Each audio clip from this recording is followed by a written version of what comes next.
Welcome to concept minds. कैसे हैं आप सभी लोग? मुझे उम्मीद है बहुत अच्छे होंगे। अच्छा, आप लोगों से अगर एक सवाल पूछा जाए कि what is the biggest problem of India, आप सबके जवाब अलग अलग होंगे। जो एडुकेटेड अनएम्प्लॉयड यूथ होगा उसका जवाब होगा कि unemployment is the biggest problem. जो बिलो पॉवर्टी लाइन लोग रह रहे होंगे उनका जवाब होगा कि गरीबी सबसे बड़ी समस्या है। जो एडुकेटेड वीमेन होंगी उनका जवाब होगा कि patriarchy is the biggest problem. जो एनवायरमेंटलिस्ट क्लास होगा उनका जवाब होगा कि imbalance between development and environment is the biggest problem.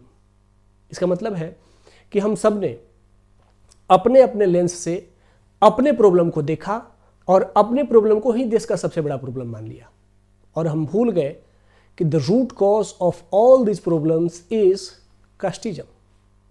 Actually casteism ने हमें सोशली और पॉलिटिकली इतना डिवाइड कर दिया है कि हम आज 21st सेंचुरी में आर्टिफिशियल इंटेलिजेंस के एज में भी कास्ट लाइन पर डिवाइड है और कास्ट को बेस बना करके ही इलेक्शन में वोट देने जाते हैं।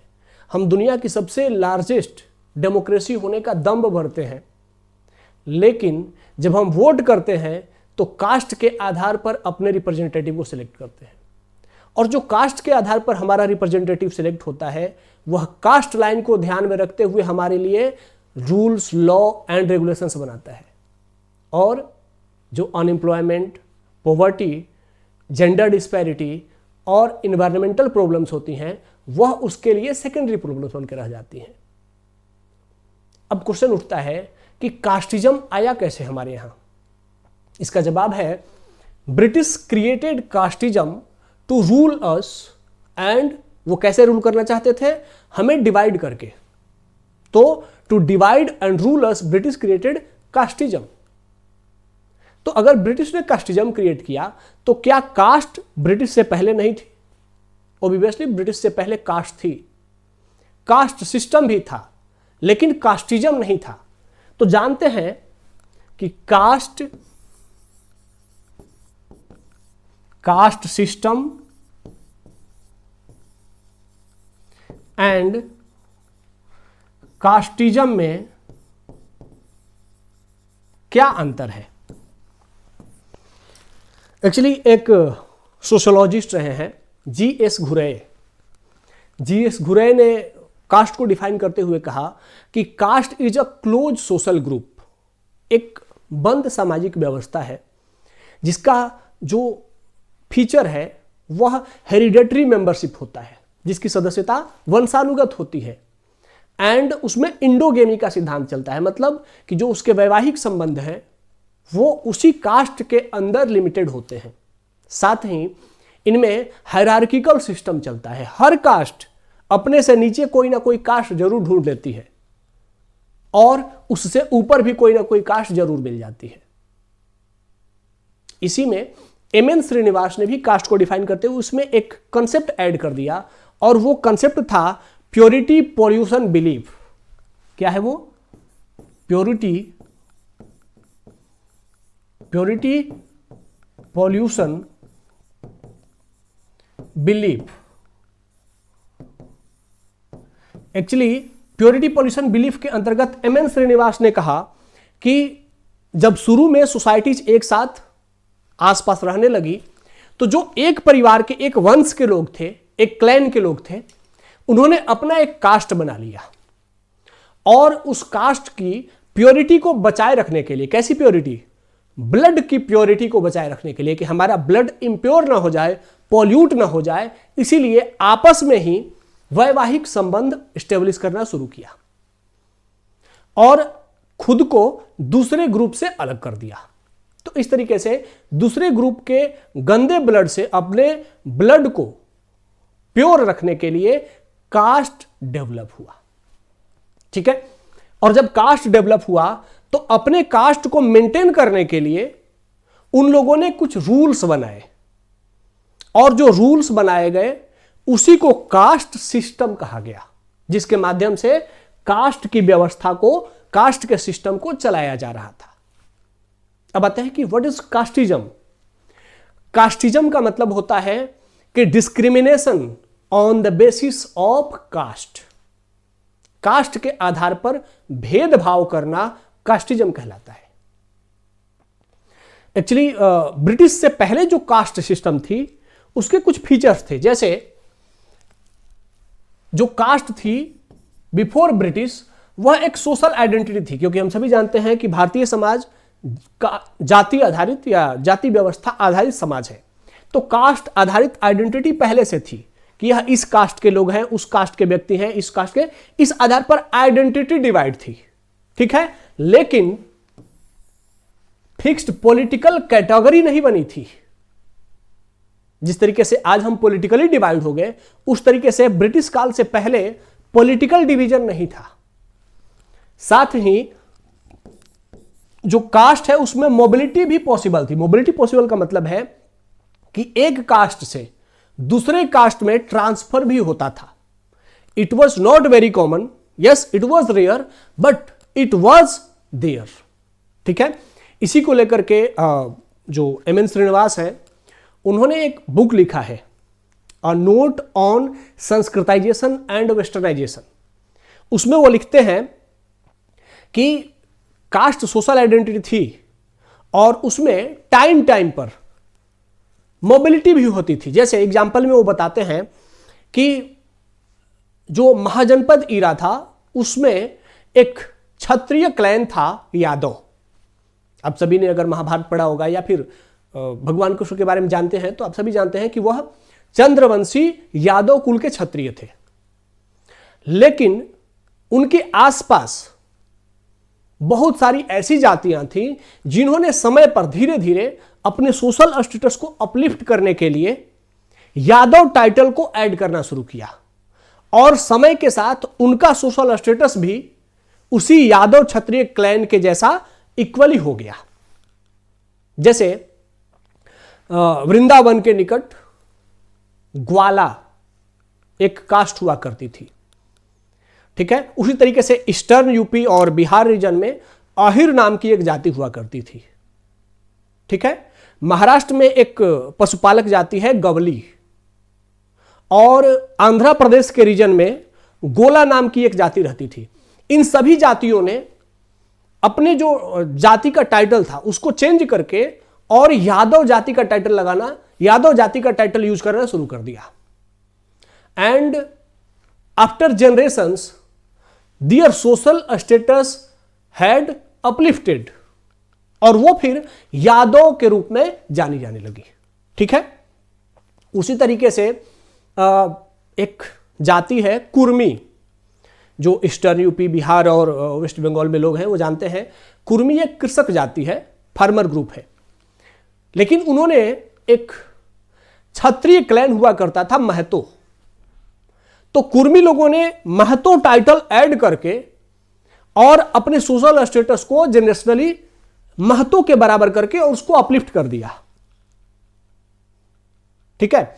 उसी तरीके से एक और ग्रुप है, कोयरी ग्रुप है। कोयरी एक जाति है जो ईस्टर्न यूपी बिहार के रीजन में पाई जाती है, और ये एक्चुअली फलों फूलों की खेती करने के लिए बहुत फेमस जाति है, सब्जियों की बहुत अच्छी खेती करते हैं। तो कोयरी ग्रुप ने अपने सोशल स्टेटस को ऊपर करने के लिए, अपनी जाति को आगे बढ़ाने के लिए, ऊपर बढ़ाने के लिए एक टाइटल ऐड कर लिया कुशवाहा, और खुद को जो भगवान राम के छोटे बेटे थे, बड़े बेटे थे कुश, उनके वंशज के रूप में प्रमोट कर दिया और खुद को चंद्रवंशी सूर्यवंशी क्षत्रिय के रूप में दिखाने लगे। तो इस तरीके से उनका सोशल स्टेटस भी अपलिफ्ट हो गया। उसी तरीके से महाराष्ट्र के रीजन में जब मराठा मूवमेंट हो रहा था, एक रिलीजियस मूवमेंट के रूप में मराठा मूवमेंट का ओरिजिन हुआ, और फिर बाद में शिवाजी के साथ वह एक पॉलिटिकल ग्रुप के रूप में भी, पावरफुल पॉलिटिकल ग्रुप के रूप में इमर्ज हो गया। तो बहुत सारी जातियां थी, वह नीचे की क्लास की भी थी, अपर क्लास की भी जातियां थी, सब आपस में मिल करके और एक जाति के रूप में, मराठा जाति के रूप में स्टेब्लिश हो गई, और मराठा एक क्षत्रिय क्लैन के रूप में फेमस हो गया।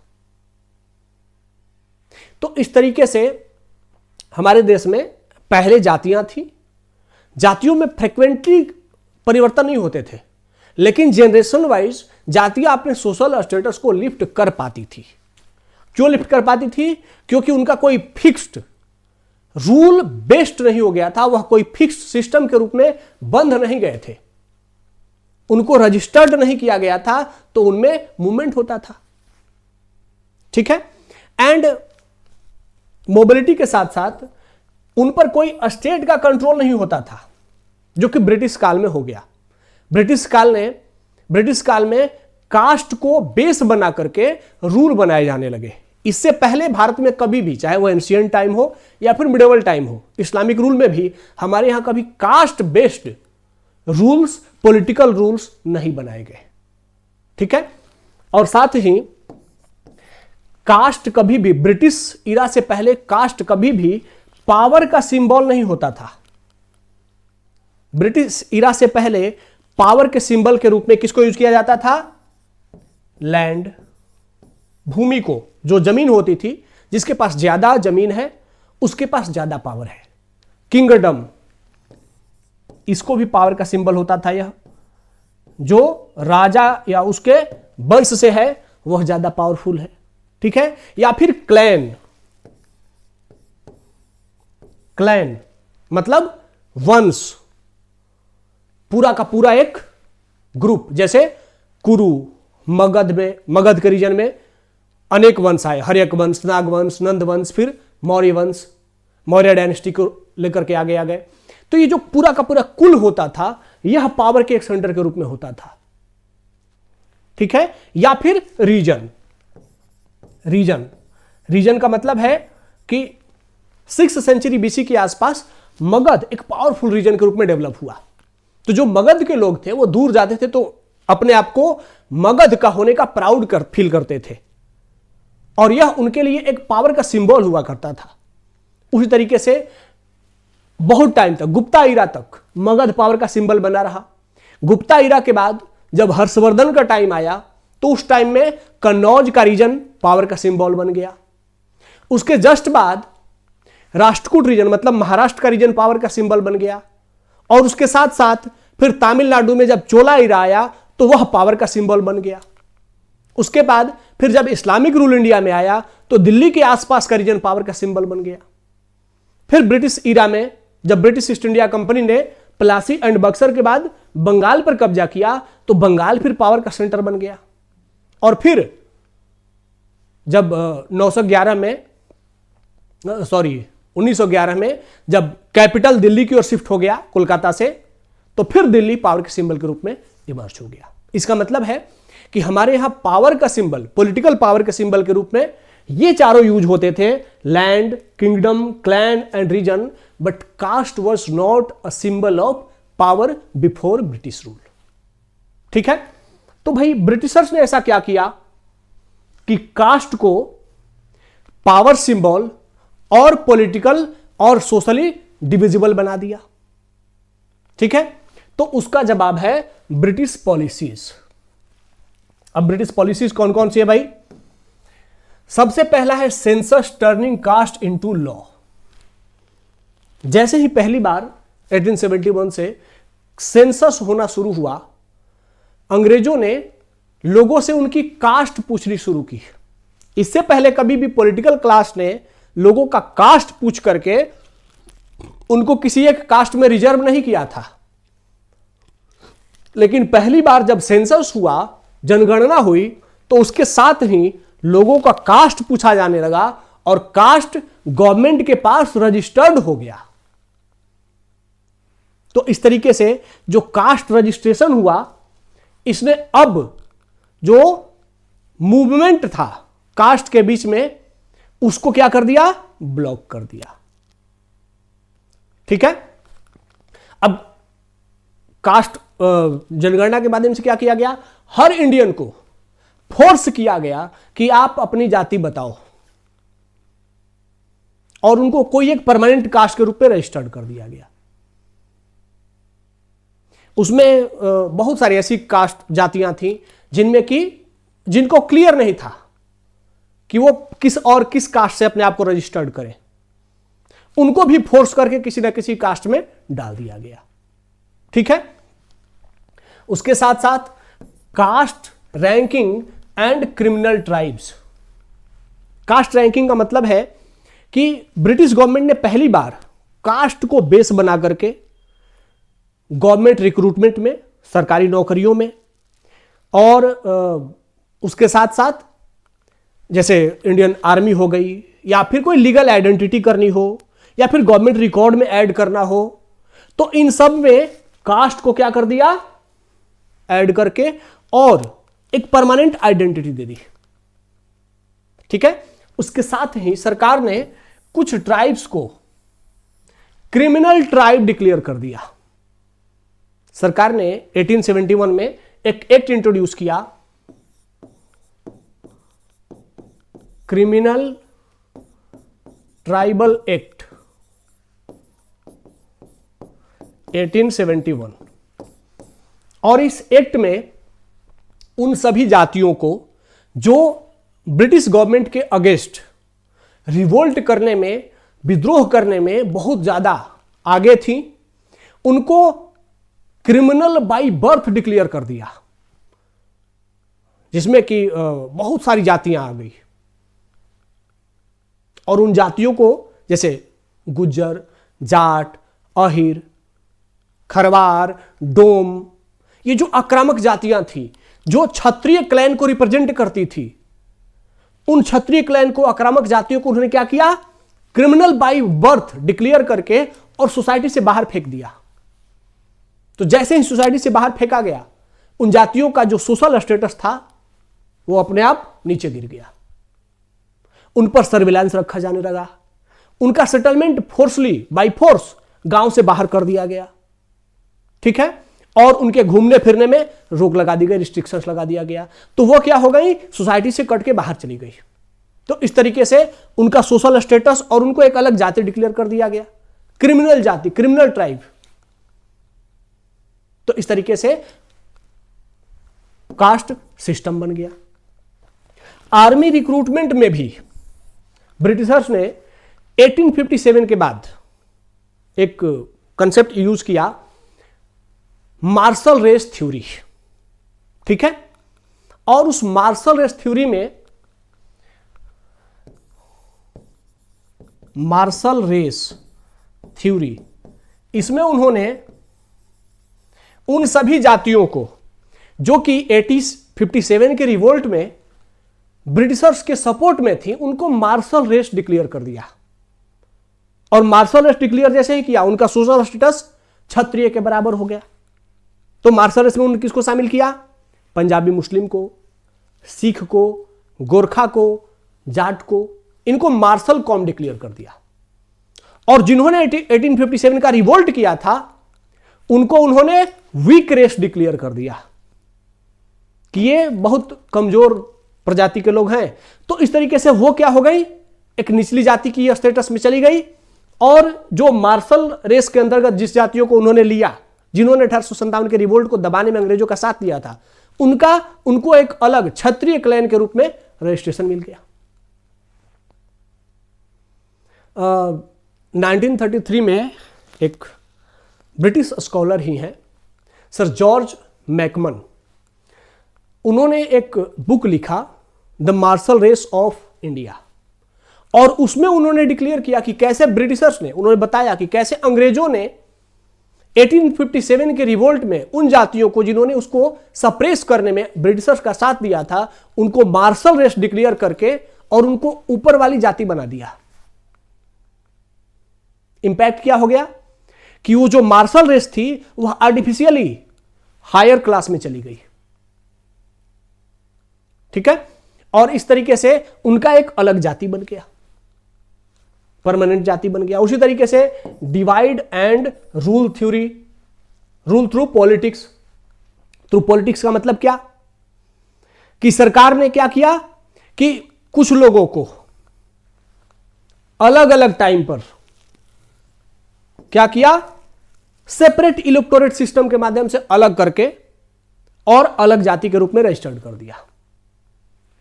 1909 के एक्ट में क्या किया था, 1909 में पहले मुस्लिमों को अलग किया, फिर उसके बाद हिंदू सोसाइटी को आपस में डिवाइड करना शुरू किया।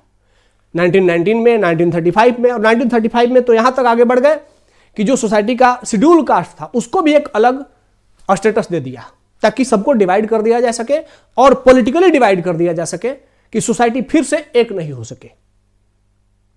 ठीक है, इतना ही नहीं किया, उन्होंने जो एजुकेशन सिस्टम इंट्रोड्यूस किया, जो लॉर्ड मैकाले का मैन्यूट आया था, उसने एजुकेशन सिस्टम में बुक में कास्ट को शामिल कर दिया। इससे पहले कास्ट पढ़ाई नहीं जाती थी, लेकिन कास्ट को सिलेबस में शामिल कर दिया गया और टेक्स्ट बुक में इसको क्या दिखाया गया कि कास्ट कैसी है, कास्ट स्टैटिक है, मतलब कि अब वो परमानेंट है, उसमें कोई परिवर्तन नहीं होता है, एंशिएंट है और अनचेंजेबल है। तो इस तरीके से टेक्स्ट बुक में जातियों के बारे में ऐसा बार बार लोगों को पढ़ाया गया कि जो एक बार जिस जाति में आ गया अब वो उस जाति में स्टैटिक हो गया, अनचेंजेबल है, वह उसी जाति में रहेगा। और इसका इंपैक्ट हुआ कि इंडियंस ने भी खुद को वैसा ही देखना शुरू कर दिया जैसा कि ब्रिटिशर्स ने उनको दिखाना शुरू किया था। ठीक है, और साथ ही कास्ट हायरार्की भी उन्होंने बना दिया। तो इस तरीके से अंग्रेजों ने कास्ट का पॉलिटिसाइजेशन कर दिया। इसका लॉन्ग टर्म इंपैक्ट क्या हुआ कि जो हमारे यहां कास्ट पॉलिटिक्स है उसका जन्म हो गया। Origin of caste politics. ठीक है, एंड और क्या हुआ, परमानेंसी ऑफ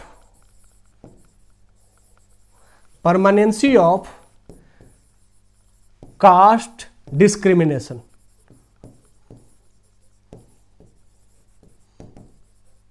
कास्ट डिस्क्रिमिनेशन पहले से था, let's be fair, caste discrimination पहले से था, लेकिन कास्टों में समय समय पर अपलिफ्टमेंट और मूवमेंट भी होते थे।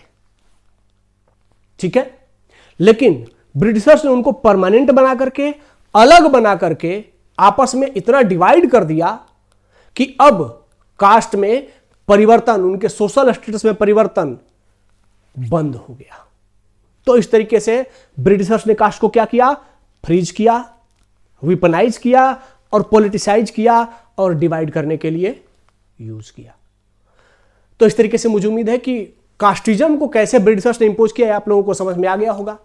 आप लोग इस चैनल को शेयर, सब्सक्राइब और अपने दोस्तों के साथ बांट लीजिए ताकि ज़्यादा से ज़्यादा ऐसे जो भी हिस्ट्री के डिबेट्स हैं वो मैं आप लोगों के साथ शेयर कर सकूं और आप भी इसका फायदा उठा सकें।